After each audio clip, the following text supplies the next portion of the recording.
Well, today I'm going to introduce Jim McGough, and we've got a little different program today. Jim is in the restoration process here on a 1953 Chevrolet convertible, and we thought we'd give the viewers a chance just to see what a restoration looks like when you get started on it. Jim has had to do quite a bit of falsework construction in order to hold the car together here while he's getting started. And Jim, you want to tell us a little bit about your project? All right, I bought this car, and actually I bought it off the little buy and sell program they have on 102.3. A guy was advertising he had a 53 Chevy convertible for sale, and a 53 Chevy convertible was my first car when I was a kid. So I had an interest in it. And naturally. Anyhow, I ended up going out and looking at it, and after quite a bit of dealing, I ended up buying the car. The car sat in a barn for a garage for 46 years out on a farm.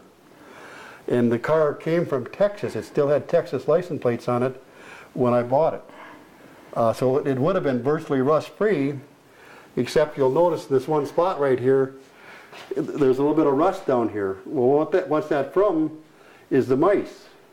This quarter panel was completely full of mice nests, and for 40-some years they went to the bathroom in it. And it ended up rotting out the quarter panel. Otherwise, the car is virtually rust-free. But there are some issues with the car. The guy that had it had stuck a V8 Oldsmobile engine in it, a 1949 V8 Oldsmobile engine in it, and raced it down in Texas when he was in Fort Hood, Texas. And so, in doing that, they ended up cutting up the firewall and the floor to make the motor and transmission fit. And so, in order to fix that, I've got to replace this firewall and weld in a piece into the floor that matches what it should be. And that's why I've set it up on this cart. Now this cart is what that was an old bolt lift that I cut up and made it into a cart that's expandable in several directions here. So it'll hold this car, it'll hold a lot of different cars in the future because it's got a little bit of flexibility in the size of it. It had a V8 engine in it, an Oldsmobile, and so I ended up buying a parts car that had the right motor in it. And this is the proper motor that came with the car, which was a 235 6-cylinder with a power glide transmission, which is over here.